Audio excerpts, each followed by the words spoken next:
Tenemos, bueno, vamos a seguir indagando sobre lo que pasa con las familias, con los chicos, con las chicas que están tomando y ocupando tierras en Guernica, porque hay vidas detrás de lo que muestran los grandes medios. Lía. Efectivamente, Patricio, hoy queremos hablar de lo que significa el desalojo para los 3.000 chicos y chicas que viven en la toma de Guernica. La toma de las casi 100 hectáreas de tierra desocupada y sin prueba de titularidad en Guernica pusieron al desnudo problemas preexistentes como la gran crisis habitacional, que es aumentada por la crisis económica y la falta de trabajo, su producto de la pandemia. Antes de la pandemia, en el país la pobreza alcanzaba el 35% de las personas, pero entre los menores, más de la mitad de los niños y niñas eran pobres. La desocupación ascendió, pero se estima que podría ser más del doble de la que se informó la semana pasada, justamente porque quienes viven al día, de changas, con trabajos muy precarios, ahora están sin trabajo y sin posibilidad de buscarlo. Por eso no suman en ese porcentaje. Les cuento, el censo sobre el predio de Guernica que realizó el Plan de Intervención Integral de la provincia de Buenos Aires este fin de semana arrojó que hay 2.127 pequeñas construcciones en parcelas, que el 90% de las personas están desempleadas y no pueden afrontar un alquiler, que 200 personas contaron que vivían en condiciones de hacinamiento, 32 ya estaban en situación de calle y medio centenar son mujeres en situación de violencia. Y se relevaron 1.900 grupos familiares, de los cuales 1.300 son familias con niños, niñas y adolescentes, que suman 2.797. Ellos están luchando por un derecho a una vivienda, que sus hijos tengan una infancia digna, y el domingo, que fue el Día Nacional por los Derechos de los Niños, las Niñas y las Adolescencias, por la sanción de la Ley 23849, que entre otros tantos exige el derecho a la vivienda y a vivir con su familia. Sin embargo, ¿cuál es la respuesta desde casi todos los funcionarios y funcionarias oficiales y de la justicia? La respuesta es el hostigamiento, la campaña de criminalización y amenazas con desalojos y represión. Es así como cuando el ministro de Seguridad de la provincia, Sergio Berni, tilda a los ocupantes, a la toma como ilegal y a los ocupantes como delincuentes. Cuando el gobernador Axel Kicillof lo respalda, repitiendo que la toma es ilegal. Cuando su ministro de Desarrollo Social, el Cuervo Larroque, no solo no apareció en 2 meses, sino que ayer habló sobre violentos y delincuentes. Cuando la ministra de Seguridad, Sabina Frederick, dice también que es ilegal. Cuando la ministra de Hábitat, Bielsa, insiste con lo mismo. De la misma manera la intendente Blanca Cantero, como el presidente mismo, que le dice a TN, con tono de seminario, que la toma es ilegal. Entonces, los Juan Cruz con Domí Alcorta, el fiscal, lo traducen subiendo sus apuestas. Y dice que de hacerse efectivo el desalojo, pretende avanzar con la institucionalización de niñas y niños. Me pregunto, ¿quién le hace el juego a la derecha, no? ¿Qué dijo el fiscal Juan Cruz con Domí Alcorta? Dice que no podemos dejar de preguntarnos si las personas que están en la toma están usando a sus hijos como escudos ante un eventual desalojo, están protegiendo los derechos de sus hijos o los están exponiendo. No sería descabellado, ya que desde hace más de un mes que estos padres o tutores someten a los menores a vivir en carpas sumamente precarias, rodeados de conexiones de electricidad clandestinas y soportando temperaturas de un dígito. Y agrega, esto se hace pese a que existen planes sociales, ayudas desde los municipios, de desarrollo social, servicios de protección, pero a simple vista los responsables de estos menores optaron por tenerlos alojados en estas condiciones. Y sigue, las letradas plantean que en casos de efectivizarse el desalojo conllevaría un posible proceso de institucionalización de los menores y que esto acarrearía un daño irreparable. Contrariamente, entiendo, con Domí Alcorta, que el daño irreparable se les está causando al someterlos a las situaciones descritas. Queremos entonces, desde La Izquierda Diario, hablar de algo de lo que poco se dice. ¿Qué puede pasar con esos niños y niñas si se hace efectivo el desalojo? Con Gloria Pajés y Andrea Martínez de La Izquierda Diario, que se dedican a derechos democráticos, hicimos este informe y entrevistamos a Laura Tafferani, que es abogada de la Gremial de Abogados y Abogados, que presentaron un habeas corpus preventivo al Tribunal de Casación Penal por tener temores fundados de que los niños, niñas y adolescentes sufran menoscabos en sus derechos y garantías constitucionales y sean víctimas directas de privaciones de la libertad por parte de la bonaerense y otros funcionarios públicos. Ante esto, le preguntamos por qué decidieron hacer este habeas corpus preventivo y por qué temen una amenaza de privación de libertad de los niños y niñas que se encuentran en Guernica. La abogada Laura nos contestaba lo siguiente.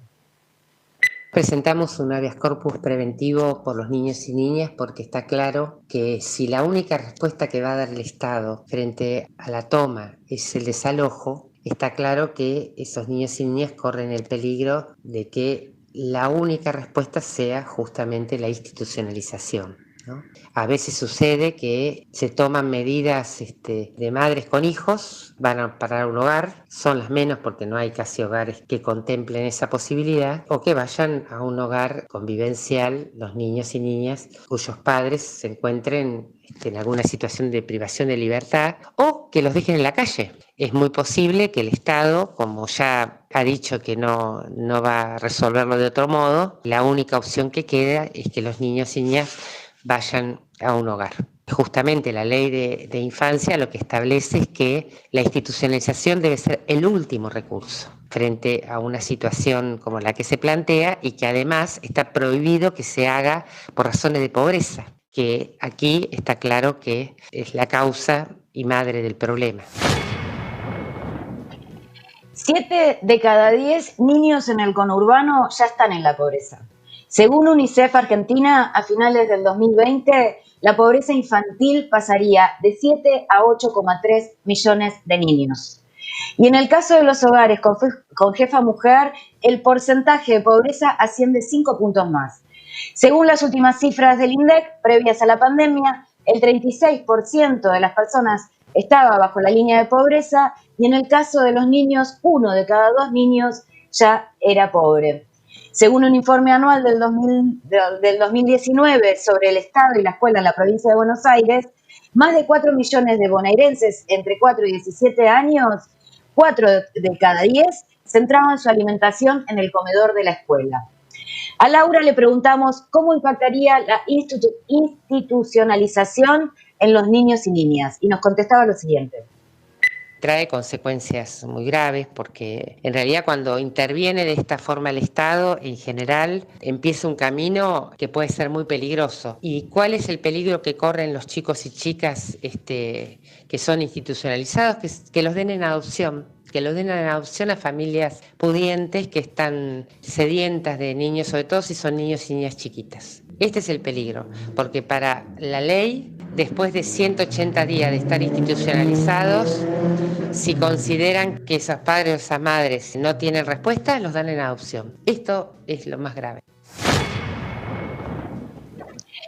A Laura Tafferani, que es abogada del registro de abogados de niños y niñas de la provincia de Buenos Aires, también le preguntamos si se institucionaliza a las niñas por ser pobres, y nos contestaba esto. Lo que sería la ley nacional como la ley provincial de niñez, lo que establece justamente es que no hay derecho civil de los niños y niñas si no se cumple con los derechos económicos, sociales y culturales. Esa impronta que puso la Convención de los Derechos del Niño implica justamente, una es establecer que la principal responsabilidad sobre la situación de los niños y niñas es del Estado. El Estado debe garantizar las condiciones para que la familia asuma su responsabilidad. Y este es el punto central. El Estado no asume la responsabilidad que tiene y que además ha dictado leyes para eso en cuanto a políticas que puedan brindar a los niños y niñas las condiciones para justamente tener una crianza como corresponde. Tenemos leyes de primera para un sistema que a los chicos y a las chicas las considera desechables, ¿no? No todos los niños y niñas, estoy hablando de más de la mitad de nuestra población que está sumergida bajo la línea de pobreza, ¿no? En este marco le preguntamos, que los que tienen en sus manos la posibilidad de resolver el problema, ¿están haciendo algo? ¿Hacen algo? Nos contestó. El organismo provincial de niñez y adolescencia en la provincia de Buenos Aires es quien debe llevar adelante la aplicación de las leyes de niñez, en particular de lo que se llama el Sistema de Promoción y Protección de Derechos del Niño, Niña y Adolescente. Este sistema legal realmente tiene la dificultad que está a contramano del sistema económico y social que los chicos y las chicas atraviesan. Entonces, ¿qué sucede? En un país de 8 millones de niños bajo la línea de pobreza, los organismos que trabajan en relación a este sistema son oficinas vacías o a lo sumo tratan algunos temas de urgencia, pero jamás promueven políticas de Estado que puedan dar respuesta a una cuestión tan grave como es que niños y niñas en nuestro país sufran hambre, falta de vivienda, de salud. Es un organismo ausente. Y esto quedó muy claro que en la audiencia que tuvimos con el juez, que dio lugar a que participara distintas organizaciones y organismos que específicamente trabajábamos con el tema, no estuviera el organismo de niñez y si estuviera el Ministerio de Seguridad, por ejemplo. Este organismo en la provincia de Axel Kicillof depende del Ministerio de Desarrollo que está a cargo del Cuervo Larroque. Para darles un ejemplo, y en este contexto, y hace años, el presupuesto destinado a niños, niñas y adolescentes es irrisorio. En el 2019, por ejemplo, se destinó a seguridad el 9% del presupuesto total de la provincia, mientras para niñez representó el 0,3% del total. Esto bajo gobiernos peronistas y el último de Cambiemos también por igual. Por ejemplo, en el 2009 el presupuesto para seguridad fue 11 veces mayor que el destinado a niñez. Y otro dato, por ejemplo, en el 2019 se pagaron 77.000 millones para deuda, mientras que el presupuesto para niñez fue de 3.000 millones. Seguimos hablando con Laura y le preguntamos, ¿el Poder Judicial merece un punto aparte? ¿Por qué denuncian al fiscal Condomí Alcorta? Nos contestaba lo siguiente. El fiscal evidentemente lo que hace es justamente ser el portavoz de todo este sistema del que estamos hablando de la manera más cruda e impune.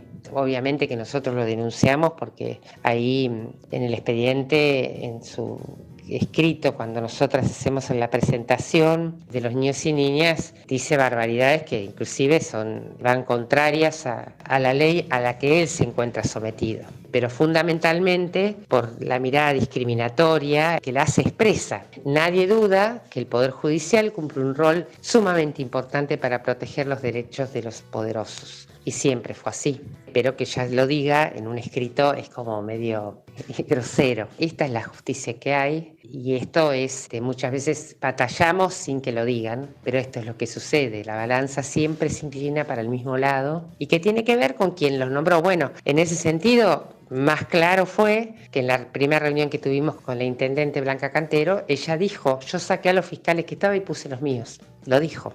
Así que está claro que es un empleado en realidad de Blanca Cantero. Realmente no quedan dudas de cuál es el rol que cumple. Y esto es lo que denunciamos. Desde la Comisión contra la Violencia Institucional de la Legislatura porteña, que preside Miriam Breckman y Alejandrina Barri, se repudió también los dichos del fiscal Condomí Alcorta por esgrimir argumentos discriminatorios, crueles y contrarios a los derechos de protección de niños y niñas. También a Laura le preguntamos por qué es ilegal el desalojo. Y escuchen qué nos contestó. Consideramos que es ilegal porque justamente uno de los presupuestos que se tiene que dar para la acción de usurpación es probar la titularidad, cuestión que no fue acreditada en el expediente. Entonces tendría que haber discutido, digamos, la titularidad de dominio y porque todos y todas sabemos, y el que no quiere saber sabrá por qué lo hace, que la mayoría de tierras que están abandonadas o que han sido herencias vacantes o que por alguna razón, digamos, no tienen una titularidad clara, o son fiscales, todos estos años han quedado en manos de grandes negocios inmobiliarios ligados a las municipalidades, ¿no? No es casual que no se tenga el título para acreditar, que en el fondo lo que está es estos grandes negociados que se hacen de las tierras y que, bueno, se manifiesta de este modo y que además la justicia lo convalida con este tipo de decisiones. Efectivamente, en la primera reunión de intento de mesa de diálogo, la intendenta Blanca Cantero dijo claramente que su política en Guernica era priorizar los 18 countries que se encuentran en esa ciudad. Deja bien en claro como intendente a qué sector de la población va a privilegiar.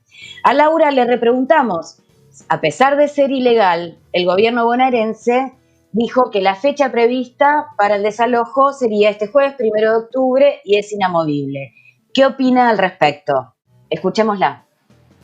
Hay algo que muestra con claridad esto que estamos hablando, porque el Estado provincial podría negarse a cumplir la orden del juez si considera que esta es ilegal o, como dice la Ley Nacional de Niñez, que cuando hay intereses contrapuestos de otros derechos en relación a los chicos, estos deben prevalecer. Fíjense cómo actúa el Estado provincial cuando dice no me queda otro remedio que hacer lo que dice el juez, pero el Estado podría pararse de otro lugar, decir que no es legal lo que está pasando, que hay derechos mucho más importantes. De hecho, en la audiencia yo les decía, todos habíamos probado los perjuicios que traería resolver este conflicto de este modo, ¿no? En todo sentido. Ahora, ¿cuál sería el perjuicio para los propietarios de dar el tiempo para que se tenga una solución negociada? ¿Tendría herramientas el Estado para no prestar su fuerza pública, argumentando que los está obligando a incumplir la ley a ellos? Y sin embargo, está claro que esto no lo hace y está claro su complicidad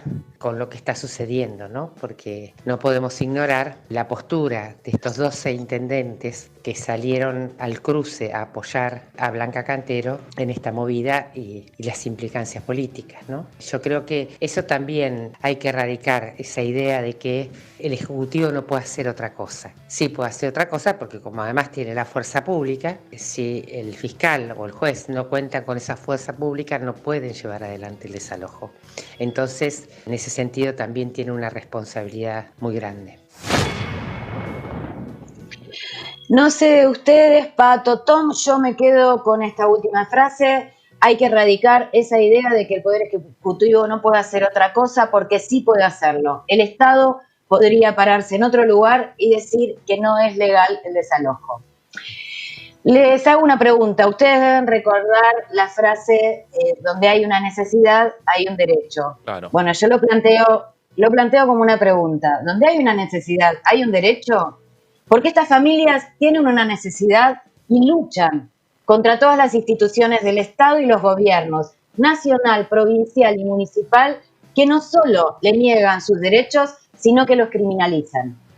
Todos los funcionarios y funcionarias o están callados, como por ejemplo el secretario de Derechos Humanos de la Nación, Horacio Pietragala, y su par provincial, Facundo Montero, o hablan para intentar legitimar el desalojo y la represión. A todos ellos y ellas y a todos los que dirigen organizaciones, sindicatos, agrupaciones, les pregunto, ¿van a dejar correr la decisión judicial? ¿Se puede esperar más violencia del Estado para con estas familias y sus hijos y sus hijas? El peronismo, que hoy está en el gobierno nacional, provincial y municipal, ¿va a dejar correr más y más saña para con los y las más humildes? Bueno, yo cierro. Muy completo el informe que hizo y muy completa la entrevista, me parece. No, y además es un tema bien claro, o sea, que por la pregunta que vos hacías, ¿no? Si hay una necesidad, hay un derecho. Bueno, ¿la necesidad de quién? Parece que si hay una necesidad de niñez, no hay derecho. ¿Por qué? No hay negocio. Si hay necesidad de algún emprendimiento inmobiliario, de hacer un country, canchas de rugby, etcétera, hay un derecho, el derecho al lucro. Claro. Parece que es el que está primando. Sí, efectivamente. Y Laura creo que en la entrevista lo dejó muy bien. Sí. Solo para cerrar, hoy en el Obelisco a las 11:30, organismos de derechos humanos y referentes de todo el país que rechazan el desalojo en Guernica van a realizar una conferencia de prensa a esta conferencia adhieren Nora Cortiñas, Pérez Esquivel, Sergio Maldonado, Miriam Breckman, Juan Grabois, actrices argentinas, entre otros. Así que es muy importante difundirlo para poner fuerzas para evitar el desalojo a las familias de la toma de Guernica. Vamos a estar cubriendo ahí la movilización en un ratito, la movilización, esta conferencia de prensa muy importante, y nos vamos a una tanda también con algunas imágenes, Lía, de lo que son las y los niños de Guernica. Vamos. Queremos una casita. Queremos una casita.